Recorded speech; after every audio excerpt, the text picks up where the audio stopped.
Bismillahirrahmanirrahim. Assalamualaikum warahmatullahi wabarakatuh. Innal hamdallahi nahmaduhu wa nasta'inuhu wa nastaghfiruh wa na'udzu billahi min shururi anfusina min sayyiati a'malina may yahdihillahu fala mudilla lahu wa man yudlil fala hadiya lahu. Asyhadu an la ilaha illallah wahdahu la syarika lahu wa asyhadu anna Muhammadan abduhu wa rasuluh. Ya ayyuhallazina amanu taqullaha haqqa tuqatih wa la tamutunna illa wa antum muslimun. Ya ayyuhan nasu taqu rabbakumul ladzi khalaqakum min nafsin wahidah wa khalaqa minha zawjaha wa basa minhuma rijalan katsiran wa nisaa wa taqullaha alladzi tasaaluna bihi wal arham innallaha kana 'alaykum raqiba. Ya ayyuhallazina amanu taqullaha haqqa tuqatih wa la tamutunna illa wa antum muslimun. Ya ayyuhallazina amanu taqullaha wa qulu qawlan sadida yuslih lakum a'malakum wa yaghfir lakum dhunubakum wa may yuti'illah wa rasulahu faqad faza fawzan 'azima. Amma ba'du fa innal asdaqal haditsi kitaballahi khairul hadi Muhammadun sallallahu alaihi wasallam wa syarrul umuri muhdatsatuha wa kullu bid'atin dalalah. Alhamdulillahirabbil alamin. Puji syukur kita panjatkan kehadirat Allah Subhanahu wa taala yang telah memberikan kita segala rahmat serta karunia-Nya sehingga kita bisa menghirup udara dan bisa menjalankan ibadah kita sebagai hamba Allah Subhanahu wa taala. Salah satu ibadah yang kita jalani yang sekarang ini adalah pada bulan Ramadan. Insya Allah puasa kita berjalan dengan baik sesuai dengan harapan kita, diberikan kesehatan oleh Allah Subhanahu wa taala.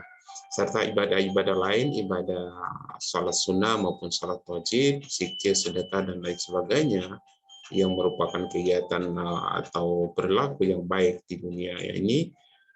Dan selama bulan Ramadan ini semoga diterima dan diridhoi oleh Allah Subhanahu wa taala. Sesungguhnya ya khal Islam, sesuatu yang sangat berharga dalam hidup kita ini adalah waktu-waktu yang berlalu dalam hidup kita. Sesungguhnya manusia pastilah membutuhkan waktu demi waktu, hari demi hari. Akan tetapi orang yang cerdas akan berupaya berpikir bagaimana menggunakan atau memanfaatkan waktu. Bagaimana waktu itu tidak menjadi bumerang dalam hidupnya. Berapa banyak orang yang merugi akibat tidak menggunakan waktu dengan baik. Allah Subhanahu wa taala berfirman dalam Quran surat Al-Asr. A'udzubillahi minasyaitonirrajim. Bismillahirrahmanirrahim. Wal 'asr. Demi masa. Di sini Allah Subhanahu wa taala bersumpah demi masa yang merupakan waktu yang dilalui oleh manusia atau makhluknya. Kemudian pada ayat selanjutnya Allah Subhanahu wa taala berfirman, "Innal insana lafi khusr." Sesungguhnya manusia benar-benar dalam keadaan merugi. Siapa yang merugi? Tentu banyak hal. Yang merugi adalah orang yang tidak menggunakan waktunya untuk hal-hal yang baik, untuk hal-hal yang positif, untuk hal-hal yang berguna. Ya. Kebanyakan mereka menggunakan untuk bermain game, ya, bermain hal-hal yang memang tidak punya faedah. Gitu. Artinya banyak manusia yang tidak menggunakan waktu-waktunya untuk digunakan dengan sebaik-baiknya sehingga merugikan mereka sendiri. Kemudian pada ayat selanjutnya, in illal ladzina amanu wa amilus solihati wa tawassaw bil haqq tawassaw bis sabr. Yaitu tadi sudah dikatakan bahwa ada orang yang merugi dalam konteks suatu, tetapi ada pengecualian, yaitu adalah orang-orang yang beriman, itu yang pertama. Yang kedua adalah orang yang beramal soleh, kemudian saling berwasiat tentang kebenaran, dan saling berwasiat tentang kesabaran. Nah, jadi ada 4 yang perlu diperhatikan oleh seorang muslim dalam memanfaatkan waktu. Yang pertama adalah kita harus menjadi orang-orang yang beriman. Beriman kepada Allah, beriman kepada malaikatnya, beriman kepada kitabnya, beriman kepada para nabi, rasulnya. beriman kepada qada dan qadar dan sebagainya. Kemudian juga ada orang yang beramal soleh. Beramal soleh itu adalah orang yang menggunakan waktunya beraktivitas dengan menjalankan syariat Islam. Jadi tidak semua amal itu disebut soleh. Ada amal yang tidak soleh, ada amal yang soleh. Makanya di sini ada penekanan bahwa amal yang soleh, amal yang baik, yang sesuai dengan tuntunan dari atau ajaran dari Allah Subhanahu wa taala maupun dari Nabi Muhammad sallallahu alaihi wasallam. Kemudian berwasiat tentang kebenaran, yaitu orang-orang yang berpegang teguh pada kebenaran itu adalah orang-orang yang insya Allah akan beruntung. Kemudian yang selanjutnya keempat adalah berwasiat tentang kesabaran, bahwa saya yakini dalam diri saya sendiri bahwa setiap manusia harus sabar. Orang kaya sabar dengan hartanya, orang miskin sabar dengan kondisinya, kemudian seorang pejabat sabar dengan jabatannya, orang rakyat jelata sabar dengan kondisinya pula. Setiap manusia harus sabar. Anak kecil sabar dengan umurnya, orang yang sudah jauh lebih tua, sudah kakek-kakek, nenek-nenek, sudah tua renta, harus sabar dengan apa yang menjadi kodratnya. Oleh karena itu, bersabarlah dalam hidup ini agar kita menjadi orang-orang yang beruntung. Itulah hendaknya kita menggunakan waktu itu untuk iman dan Islam, untuk beramal soleh, untuk senantiasa menyampaikan kebenaran dan mengamalkan kebaikan dalam kehidupan kita. Masyarul muslimin yang dirahmati Allah Subhanahu wa taala, Rasulullah Shallallahu Alaihi Wasallam pernah bersabda bahwa artinya senantiasa seorang hamba terus berdiri pada hari kiamat di atas kakinya sampai ia ditanya tentang 4 perkara. Apa yang ditanyakan tentang 4 perkara itu? Yang pertama adalah tentang umurnya, untuk apa dihabiskan. Umur itu adalah waktu-waktu yang kita habiskan semasa kita hidup, ya. Untuk apa umur-umur kita ini habiskan itu? Ya, kita sekarang sudah mungkin umur belasan, 20-an, 30-an, atau lebih dari itu. Maka setiap kita tentunya berpikir bagaimana kita menggunakan waktu semaksimal mungkin. Sungguh pelajaran yang berharga yang kita petik pada bulan Ramadan ini adalah bagaimana kita berupaya setiap waktu, setiap detik mendapatkan pahala dari Allah Subhanahu wa taala. Dan waktu itu adalah pahala sebenarnya. Waktu orang yang menggunakan waktu adalah pahala. Tapi ya ada juga yang mengatakan bahwa time is money. Ya, waktu adalah uang. Ya, bagi orang yang tidak beriman gitu, menggunakan waktu itu hanya mencari uang. Tapi bagi orang yang beriman, menggunakan waktu itu untuk mendapatkan pahala ridho kasih sayang dari Allah Subhanahu wa taala. Itu yang senantiasa dipikirkan oleh muslimin dan mukmin. Bagaimana setiap detiknya, setiap menitnya, jam, hari, minggu, dan tahun, setiap saat menghasilkan pahala dari Allah Subhanahu wa taala. Sesungguhnya menggunakan waktu dalam perkara yang bermanfaat bukan perkara yang mudah. Hanya orang-orang yang diberikan taufik, diberikan hidayah, petunjuk, inayah dari Allah Subhanahu wa taala, orang-orang yang diberikan oleh Allah Subhanahu wa taala itu hidayah, itu adalah orang yang mampu menggunakan waktunya dengan baik. Orang yang paham tentang pentingnya waktu akan pelit, dia akan pelit terhadap waktu. Berbeda dengan orang yang tidak mengetahui tentang pentingnya waktu. Dia akan gunakan waktu untuk hal yang tidak bermanfaat. Dia akan gunakan untuk hal-hal yang tidak berpahala dan membuang-buang waktu begitu saja. Tahu-taunya dia sudah dewasa, tahu-taunya sudah tua. Ya, maka yang terjadi adalah penyesalan. Ya, kalau sudah tua, ya penyesalan itu selalu akan ada pada manusia. Gitu. Allah Subhanahu wa taala berfirman dalam Quran surat Al-Mu'minun ayat 1-3, A'udzubillahi minasyaitonirrajim. Bismillahirrahmanirrahim. Qad aflahal mu'minun allazina hum fi sholatin khashi'un wallazina hum anil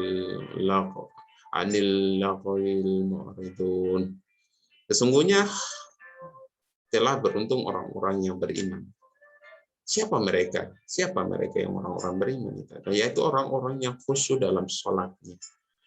Dan orang-orang yang menjauhkan diri dari perbuatan atau perkataan yang tidak berguna.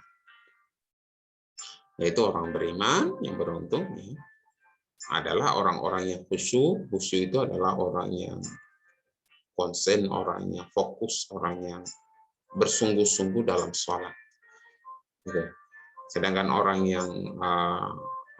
yang menjauhi perkara-perkara yang tidak berguna itu adalah bagian dari orang yang beriman pula. Apabila perkara-perkara yang tidak bermanfaat dalam Islam sangat dianjurkan untuk ditinggalkan, ya apalagi hal itu menimbulkan maksiat kepada Allah Subhanahu wa taala. Nauzubillah min dzalik. Berapa banyak orang yang jatuh dari kemaksiatan akibat dia tidak menggunakan waktunya untuk hal yang bermanfaat. Karena seorang yang sudah terbiasa dengan perkara yang tidak bermanfaat, dia akan mulai terseret pada perkara yang ma'ruf. Bahkan lebih jauh lagi pada perkara yang haram. Oleh karena itu, ya saudara-saudaraku kaum muslimin dan muslimat yang dirahmati Allah Subhanahu wa taala, Islam menutup pintu yang akan bisa menjatuhkan kita pada perkara yang haram, yaitu meninggalkan perkara yang tidak bermanfaat.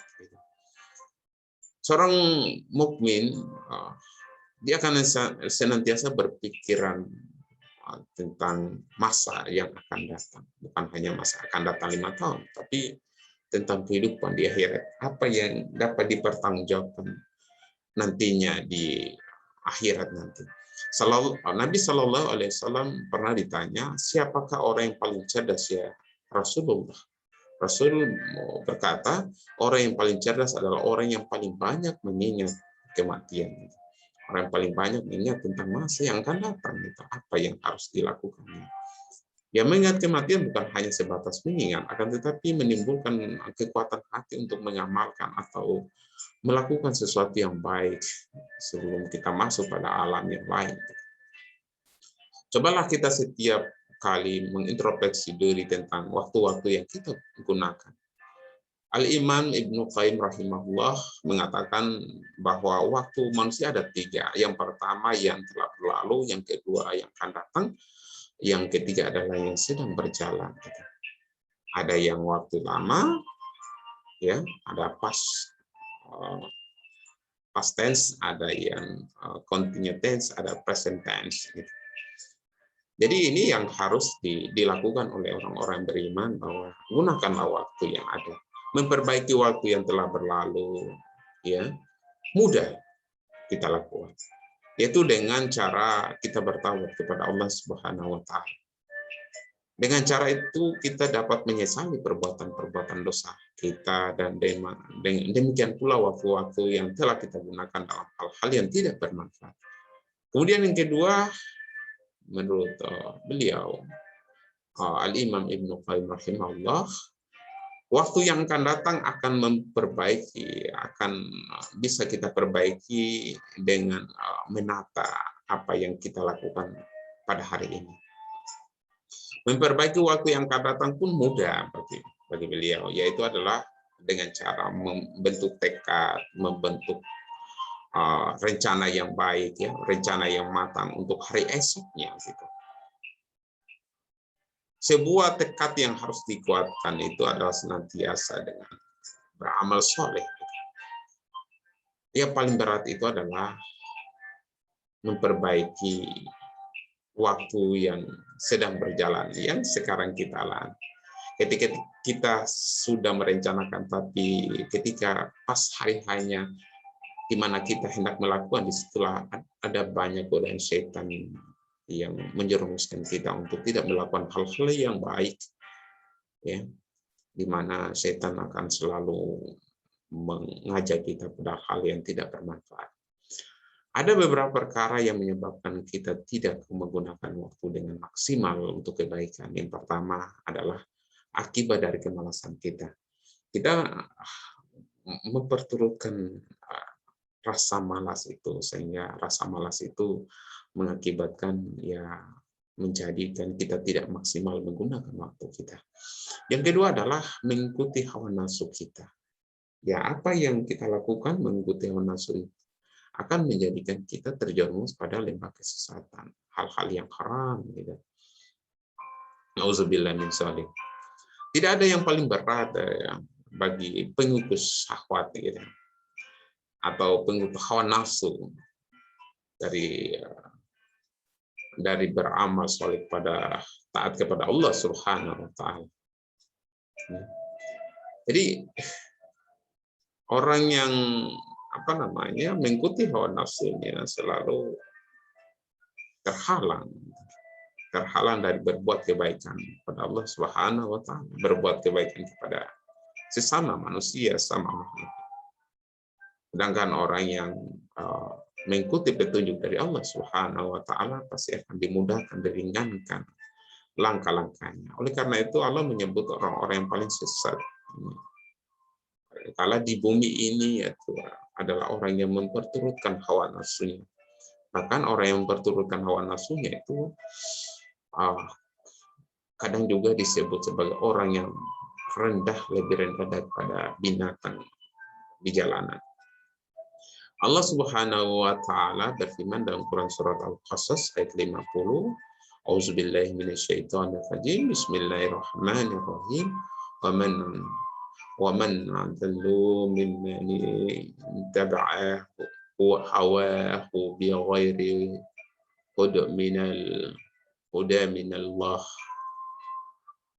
Artinya bahwa siapakah orang yang paling sesat, kata Allah, dari orang-orang yang mengikuti hawa nafsunya dengan tanpa petunjuk dari Allah Subhanahu wa taala. Ya, orang yang sesat itu adalah orang yang selalu memperturutkan hawa nafsunya. Maka orang yang kalah dengan nafsu, dengan syahwatnya, ya saudaraku muslimin dan muslimat, akal pun akan kalah gitu.